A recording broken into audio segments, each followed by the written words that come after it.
আজকে ঘুরতে বেরিয়ে পড়লাম দীঘার জগন্নাথ ধামে বা জগন্নাথ মন্দিরে। দীঘায় আসবো আর নতুন এই জগন্নাথ ধাম দেখবো না, এটা হতে পারে না। কারণ এটা এখন সব থেকে পপুলার ট্যুরিস্ট স্পট কিন্তু দীঘায়।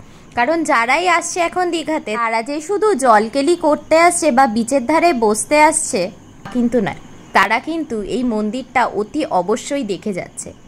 আমরা বেরিয়েছিলাম বিকেলবেলা সূর্যাস্তের সময়, সেই জন্যে সেই সময় ছবিটা একটু অন্যরকম ছিল। কারণ এই সময় সূর্যাস্তের সময় এই অদ্ভুত আলোর মধ্যে দিয়ে জগন্নাথ মন্দিরে ঢোকাটা সত্যি অসাধারণ লাগছিল, অদ্ভুত লাগছিল। আমরা যখন ঢুকি তখন ভিড়টা একটু কম ছিল, কারণ তার খানিকক্ষণ আগেই বেশ জোরে এখানে ঝেঁপে বৃষ্টি হয়ে গেছিল, তাই জন্য আমাদের ঢুকতেও কোনো অসুবিধা হয়নি। মন্দিরের অনেকগুলি গেট আছে এবং 6 নম্বর গেটের সামনে এখানে পার্কিংয়ের জায়গাও আছে। মন্দিরে ঢুকতে গেলে প্রত্যেককে জুতো খুলে ঢুকতে হয়। কিছু এবার ইম্পর্টেন্ট ইনফরমেশন আপনাদের দিয়ে রাখি। মন্দিরটি কোথায় আছে? দীঘা রেল স্টেশনের ঠিক পাশে 20 একর জমির উপর এই মন্দিরটি নির্মাণ করা হয়েছে। আর এই যে জায়গাটি দেওয়া হয়েছে সেটি দীঘা শঙ্করপুর উন্নয়ন কর্তৃপক্ষ দিয়েছে। আমাদের মুখ্যমন্ত্রী 2018 সালে এই মন্দির নির্মাণের কথা প্রথম বলে। তিনি ঘোষণা করেন যে পুরীতে যে জগন্নাথ মন্দির আছে সেই জগন্নাথ মন্দিরের আদলে আমাদের পশ্চিমবঙ্গে ট্যুরিস্ট স্পট দীঘায় আমাদের এই জগন্নাথ ধাম বা জগন্নাথ মন্দির তৈরি হবে। আর এও বলেন যে এর পিছনে 250 কোটি টাকা ব্যয় করা হবে। মন্দিরের 4টি প্রধান অংশ আছে। যে 4টি প্রধান অংশ সেটি হলো ভোগমণ্ডপ, নাটমণ্ডপ, জগমোহন এবং গর্ভগৃহ।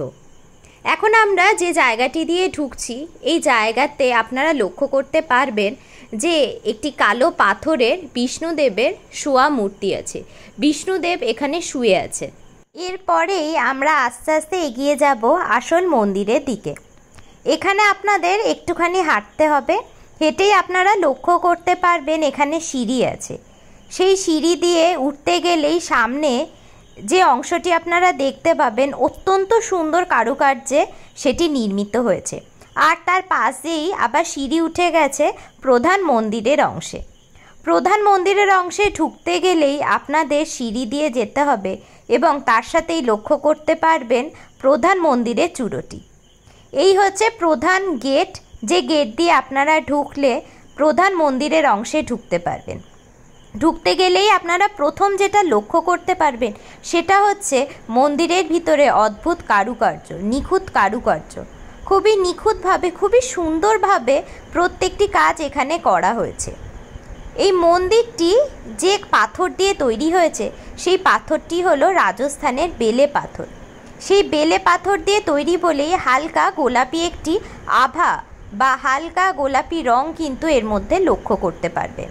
তার সাথেই মন্দিরের উপরের অংশটি এখন যেটা আপনাদের দেখাচ্ছি সেখানেও দেখতে পাবেন যে লাইটিংও অত্যন্ত সুন্দর করা হয়েছে এবং খুবই স্নিগ্ধ, যাতে আপনাদের সবার ভালো লাগে।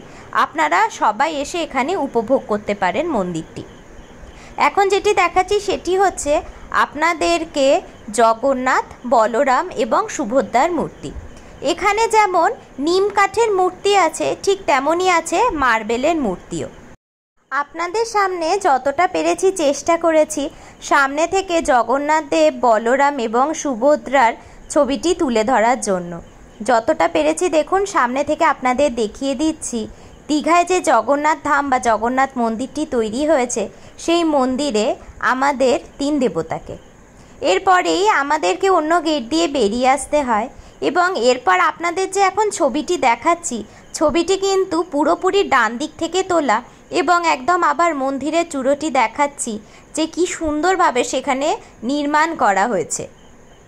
এরপরেই আস্তে আস্তে যখন রাত হয়ে যায়, অর্থাৎ সন্ধে যখন হয়ে যায়, ঠিক রাত নয়, সন্ধ্যের সময় যখন আলো জ্বালানো হয় মন্দিরটিতে, তখন সে মন্দিরের যেন একটি অদ্ভুত রূপ হয়। এই অদ্ভুত সুন্দর রূপটিকে সত্যি মনে হচ্ছিল ক্যামেরায় ধরে রাখি। আর তাই জন্য আপনাদেরকেও ভিডিওর মাধ্যমে আপনাদেরকে দেখাচ্ছি যে যখন সন্ধে হয় আর যখন লাইট জ্বলে তখন ঠিক কেমন লাগে দীঘায় জগন্নাথ মন্দিরটিকে। এইখানে যে আপনারা দেখতে পাচ্ছেন, এখানে সম্পূর্ণভাবেই আপনারা কিন্তু বাইরে থেকে মন্দিরটি সুন্দরভাবে আপনারা দেখতে পারবেন। আর আশা করছি আপনারা বুঝতেই পেরে গেছেন যে এই ট্যুরিস্ট স্পটটি দীঘায় আপনাদেরকে কিন্তু একবার হলেও আসতে হবে, সব পরিবারে এসে ঘুরে দেখতে হবে দীঘার এই জগন্নাথ মন্দির বা জগন্নাথ ধামটিকে। অনেকটা বড় অংশ জুড়ে যেহেতু এই মন্দিরটি নির্মিত, সেই জন্য এখানে এসে কিন্তু আপনারা বেশ খানিকক্ষণ সময় কাটিয়ে যেতেই পারেন। সব পরিবারে যদি আসেন বা বন্ধু বান্ধবের সাথেও যদি আসেন, তাহলে যেমন এখানে আপনারা ফটোশ্যুট করতে পারবেন, তেমনই বেশ খানিকটা সময় কিন্তু কাটিয়ে যেতে পারবেন। আবার এই মন্দিরে পুজো হবে এবং ভোগ বিতরণও হবে, সেই জন্য এখানে আপনারা ভোগ খেয়েও যেতে পারেন। এই মন্দিরটির প্রধান যে জিনিসটা আমার ভালো লাগলো সেটা হচ্ছে বেশ অনেকটা অংশ জুড়ে এবং খুবই পরিষ্কার পরিচ্ছন্ন। আরও একটি জিনিস এই মন্দিরে আপনারা ঢুকতে গেলে যেটি লক্ষ্য করতে পারবেন সেটি হলো এই মন্দিরে কিন্তু দুটি ছোট ছোট পুষ্করিণী বা পুকুর আছে। মূল মন্দিরের বাইরে জগন্নাথ দেব, সুভদ্রা এবং বলরামের রথ আছে। যত সন্ধে বাড়তে থাকলো তত দেখলাম আস্তে আস্তে ভিড় কিন্তু বাড়ছে।